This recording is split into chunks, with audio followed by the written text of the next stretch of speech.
నమస్తే. ఈరోజు మన స్టూడియోలో ప్రముఖ ఐకాన్ ఆస్ట్రాలజర్ గట్టుపల్లి సురేష్ బాబు గారు ఉన్నారు. గురుగారితో మాట్లాడదాం. నమస్కారం గురుగారు. జై శ్రీమన్నారాయణ. ఏప్రిల్ మాసంలో మకర రాశి వారి పరిస్థితి ఎలా ఉండబోతుంది గురుగారు? ఎలాంటి ఫలితాలు ఉండబోతున్నాయి? అయితే మనకి ముందుగా చూసుకున్నట్టయితే కనుక ఈ 2025 సంవత్సరం మనకి ఏదైతే ఏర్పడిందో, ఈ 2020 సంవత్సరంలో మార్చి 30 తారీఖు మనకి ఏర్పడినటువంటి ఏదైతే ఈ యొక్క ఉగాది ఉందో, ఈ ఉగాది నుంచి మనకి విశ్వవాసనామ సంవత్సరం అనేది మనకి ఏర్పడుతూ ఉంది. ఈ విశ్వవాసనామ సంవత్సరం ఏర్పడక మునుపటి రోజు అంటే మార్చి 29 తారీఖున మనకి సూర్యగ్రహణం, అమావాస్య, అలానే షష్టగ్రహ కూటమి మీనరాశిలో ఏర్పడడం కూడా జరుగుతూ ఉంది. వీటి ప్రతిఫలం ఏంటంటే ప్రతి ఒక్క ద్వాదశ రాశుల మీద, ప్రతి ఒక్క మనిషి మీద కూడా ఇది కొంతమేర ఇబ్బంది, కొంతమేర మిశ్రమ ఫలితాలు, కొంతమేర శుభ ఫలితాలు కూడా ఉండేటువంటి సూచన అయితే కనిపిస్తూ ఉంది. కాకపోతే ఒకటి చెప్పొచ్చు, ఎన్నడూ ఎరగనటువంటి విధి విధానం, ఎన్నడూ చూడనటువంటి ప్రక్రియలు మనము ఈ సంవత్సరం చూడబోతున్నాం. అదే భయభ్రాంతులు చేసేటువంటి విధానాలు కాదు. నైట్ కోటీశ్వరుడు అయ్యేటువంటి ఆలోచన, నైట్ కోల్పోయేటువంటి ఆలోచన కూడా కనిపిస్తుంది. కాకపోతే ఈ యొక్క మకర రాశి, ద్వాదశ రాశిలో ఒకటి మకర రాశి. ఈ మకర రాశి వారికి ఎందుకు ఇలా చెప్తున్నానంటే, మకర రాశి వారి పరిస్థితి అలా ఉంది. ఉంటే హై లెవెల్లో హై స్థాయికి వెళ్ళిపోయేటువంటి పొజిషన్ ఉంది, నైట్ దుబాయ్ లాంటి తగిలేలాగా. లేకపోతే కనుక పేకట్లో జోకర్ వచ్చిందలాగా మొత్తం కోల్పోయేటువంటి పరిస్థితి ఏర్పడుతుంది. రెండిట్లో ఏదైనా జరగవచ్చు. కానీ తుమ్మితే ఊడే ముక్కులు అయితే మాత్రం ఉండరు.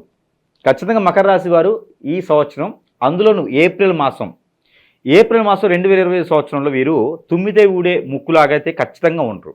రేపు చూద్దాం, ఎల్లుండి చూద్దాం, మంచి రోజులు రాకపోతాయా, ఇలాంటి ఆలోచన అసలు ఉండరు. వారు ఏదైనా చేయాలనుకుంటే నష్టమైన, నిష్ఠూరమైన, కష్టమైన మొదలు పెడతారు. ఏప్రిల్ మాసంలోనే మొండిగా మొదలుపెట్టేటువంటివి ప్రక్రియలు బాగా కనిపిస్తూ ఉన్నాయి.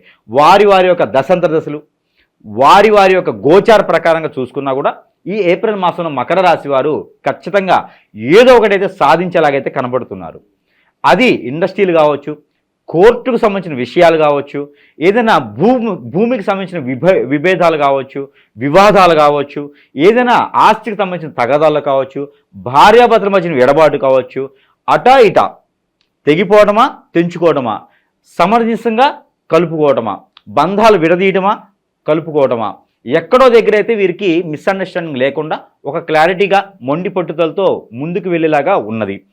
అదే వీరు మంచి ఆలోచన, రాజకీయంలో ఉన్న, ఏదైనా ఇండస్ట్రీలు స్థాపించిన, సినీ పరిశ్రమలు ఉన్న, ఏదైనా 10 మందికి ఉపాధి కల్పించేటువంటి అవకాశాలు కల్పించేటువంటి స్థాయిలో వీరు ఎదిగినా కూడా వీరికి మంచి సానుకూలమైనటువంటి పరిస్థితులు ఏర్పడతాయి. కాకపోతే వీరు చాలా మొండిగా ముందడుగు వేయాలి.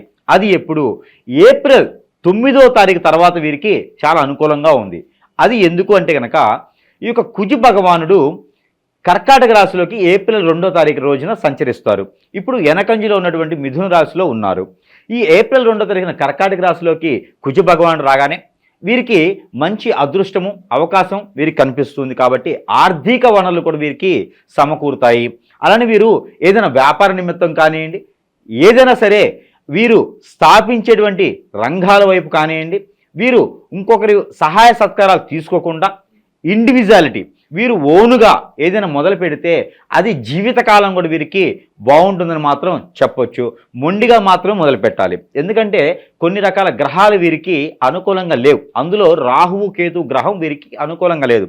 అందుకని వీరు తీసుకునేటువంటి ఆలోచన త్వరగా తీసుకునేటువంటి ఆలోచన వీరికి ఎక్కువగా ఉంది. దానివల్ల నష్టపోయేది కూడా కనపడుతుంది.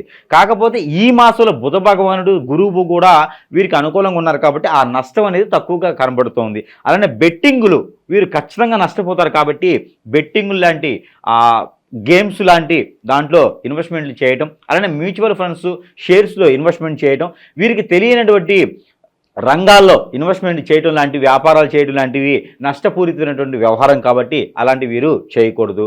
అలానే వీరికి పెళ్లి సంబంధాలు కూడా ఈ మాసం చివరాఖరులో ఏప్రిల్ 25వ తారీఖు తర్వాత కనుక ప్రయత్నపూర్వకంగా చేస్తే సంబంధాలు కుదిరేలాగైతే ఖచ్చితంగా ఉన్నాయి. పెళ్ళిళ్ళు త్వరగా కాకపోయినా కొంచెం సమయం పట్టినా సంబంధాలు మాత్రం మన అమ్మాయి మన అబ్బాయి అని అనిపించుకునే సంబంధాలు ఏప్రిల్ మాసంలో ఖచ్చితంగా ఉన్నాయని చెప్పొచ్చు మకర రాశి వారికి. గురుగారు, విద్యార్థులు, నిరుద్యోగులు వీళ్ళ పరిస్థితి ఎలా ఉండబోతుంది? నిరుద్యోగులు అయితే కొంతకాలం వెయిట్ చేయాల్సి వస్తుంది. మకర రాశి వారు అలా అని దిగులు పడాల్సిన అవసరం లేదు. గ్రహాలన్నీ కూడా వీరికి అనుకూలంగా ఉన్నాయి. వీరికి ఏదైనా ఆఫర్స్ వస్తే ఖచ్చితంగా పై స్థాయిలో ఉన్నటువంటి ఆఫర్సు, పై స్థాయిలో కాకుండా విదేశాలను కూడా వెళ్ళేటువంటి ఆఫర్స్, జాబు ఏదైతే ఉందో వీరికి మంచి జాబులు వచ్చేటువంటి అవకాశాలు ఉన్నాయి కాబట్టి కొంతమేర ఆగటం మంచిది. అలానే విద్యార్థులకైతే కనుక పోటీ పరీక్షలు ఏమైనా రాసి ఉంటే వారికి ఉత్తీర్ణులయ్యేసి వారికి ఏదైనా ఫ్రీ సీట్ వచ్చేటువంటి అవకాశాలు కూడా మెండుగా కనబడుతున్నాయి. అలానే వీరికి పోటీ పరీక్షలే కాకుండా విద్యార్థులకు ఏదైతే మైండ్ సెట్ కొంతమేర మందబుద్ధితో కనబడుతున్నారు కాబట్టి ఏప్రిల్ మాసం మొత్తం కూడా దక్షిణామూర్తి స్తోత్రం చదవటం, అలానే గురువు భగవానుడికి గురుగ్రహానికి వీరు అభిషేక అర్చనలు చేయించుకోవటం, ఆ నవగ్రహాలకి నవధాన్యాల అభిషేకం చేయడం ద్వారా ఆ మందబుద్ధితనం ఏదైతే ఉందో అది తొలగిపోయేలాగా ఉంటుంది. నవగ్రహాలకి తేనెతో అభిషేకం చేయడం ద్వారా వీరికి మందబుద్ధి తొలగేలాగా కనబడుతోంది. సొంటి టీ తాగడం ద్వారా వీరికి మందబుద్ధి తత్వం కూడా తగ్గేలాగా కనపడుతుంది. అలానే బ్లడ్కి రిలేటెడ్ ప్రాబ్లమ్స్ వచ్చేలా కనబడుతున్నాయి కాబట్టి వీరికి అవిసెలు గింజలు ఏవైతే ఉంటాయో ఆ అవిసెలు లైట్గా వేపుకొని వాటి పౌడర్ చేసి వాటితో కండ చక్కెర, పట్టిక బెల్లం, మిశ్రీ పౌడర్ ఉంటారు, ఈ మిశ్రమాన్ని కలుపుకొని కనుక వారు సేవించినట్లయితే కనుక తుమ్మబంక, బాదం బంక కానీ దానిలో మిశ్రమం కలుపుకొని వీరు సేవించినట్టయితే ఆ బ్లడ్కి సంబంధించిన రిలేటెడ్ ప్రాబ్లమ్స్ కూడా వీరికి తగ్గేలా ఉన్నాయి. అలానే వీరికి అంటే మనకి సియా సీడ్ అని దొరుకుతుంది. అలానే సబ్జా కానీ సియా కానీ వీరు ఒక చెంచా సుమారుగా నానబెట్టుకొని వాటర్లో అవి సేవించినా కూడా వీరికి ఆ ఒక ఆరోగ్య సమస్యలు, గ్రంథులకు సంబంధించిన సమస్యలు కూడా వీరికి కొంతమేర తగ్గేలా ఉన్నాయి. కాబట్టి ఈ మాసం మొత్తం కూడా వీరు చిన్న చిన్న పరిహారాలు చేసుకుంటే సరిపోతుంది.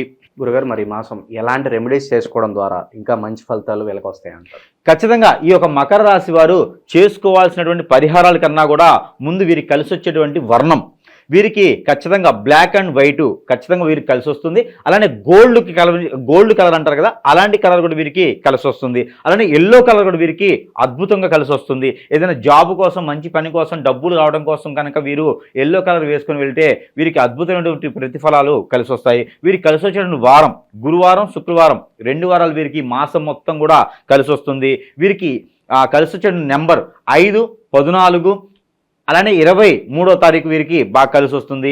ఇకపోతే వీరికి పరిహారాలు ఏవైతే ఉంటాయో ఆ పరిహారాల నిమిత్తం ఏంటంటే అశ్వగంధ పౌడర్ అని దొరుకుతుంది.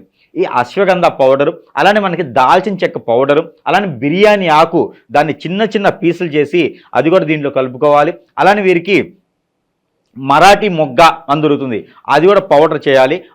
ఈ మిశ్రమాన్ని సరిపడా నీళ్లు 1 లీటర్ నీళ్ళలో పోసి దాంట్లో కుంకుమ పువ్వు కూడా వేసేసి ఆ నీటిని నవగ్రహాలకి అభిషేకం చేయాలి. లేదా సుబ్రహ్మణ్య స్వామికి, నాగపడేలకి, పాము పుట్టలకి, అలా నాగమయ్య స్వామి పుట్టలకి, లేదంటే ఇవి దొరకలేదు, సమీప దూరంలో ఇవి లేదనుకుంటే కనుక నేరేడు చెట్టుకి, మారేడు చెట్టుకి, అలానే వీరు వేప చెట్టు, రావి చెట్టు ఉన్న దగ్గర ఆ ప్రతిమ అంటే ఆ చెట్టు మొదల్లో కనుక వీరు పోసినట్లయితే కనుక వీరికి అష్టైశ్వర్య ప్రాప్తే కాకుండా ఆ నవగ్రహాల నుంచి వచ్చేటువంటి దోషాలన్నీ కూడా తొలగిపోయేలా ఉంటుంది. కాబట్టి వీరు చిన్నపాటి రెమెడీ చేసుకుంటే సరిపోతుంది. మరొక రెమెడీ 9 కర్పూరం బిళ్ళలు తీసుకొని ఇది వారంలో ఒక రోజైనా గురువారం రోజు కానీ శనివారం రోజు కానీ చేయాలి. సాయం సంధ్య వేళ 5 గంటల 40 నిమిషాల తర్వాత 7 గంటల 20 నిమిషాల లోపు కనుక వీరు ఈ దిష్టి తీసుకొని వారే కనుక ఆ బిళ్ళల్ని ముందు పెట్టేసుకొని కాల్ చేసేయాలి. కాల్ చేసి అవి కాలినంత వరకు కూడా వీరు చూస్తూనే ఉంటే కనుక వీరికి నరఘోష, నరదిష్టి, శత్రుభయం, శత్రుపీడ, అలానే వీరికి కాలసర్పదోషం, నాగదోషం, కుజదోషం, పితృదోషం, అలానే వీరికి గాలి చోకిన, హిప్నటిజం, బ్లాక్ మ్యాజిక్ ఇలాంటివి కూడా తొలగిపోయేసి స్ట్రెస్ ఫీల్ అన్ని కూడా తొలగిపోయేసి ఆరోగ్య సమస్యలన్నీ కూడా కొంతమేర కుదిరి పడేసి అన్ని రకాల రుమ్మతులు కూడా బయటపడేందుకు ఆస్కారం ఉంటుంది. కాబట్టి ఎలాంటి గ్రహాలిచ్చే దోషాలను కూడా ఇలాంటి చిన్న చిన్న పరిహారాలు చేసుకొని ఈ 2020 సంవత్సరం ఏప్రిల్ మాసంలో మకర రాశి వారు కూడా అదృష్టవంతులయ్యేలా ఉంది. కాబట్టి ఈ యొక్క చిన్న చిన్న ప్రయోగాలు, చిన్న చిన్న పరిహారాలు కూడా వీరు చేసుకుంటే మరీ మంచిది. జై శ్రీమన్నారాయణ.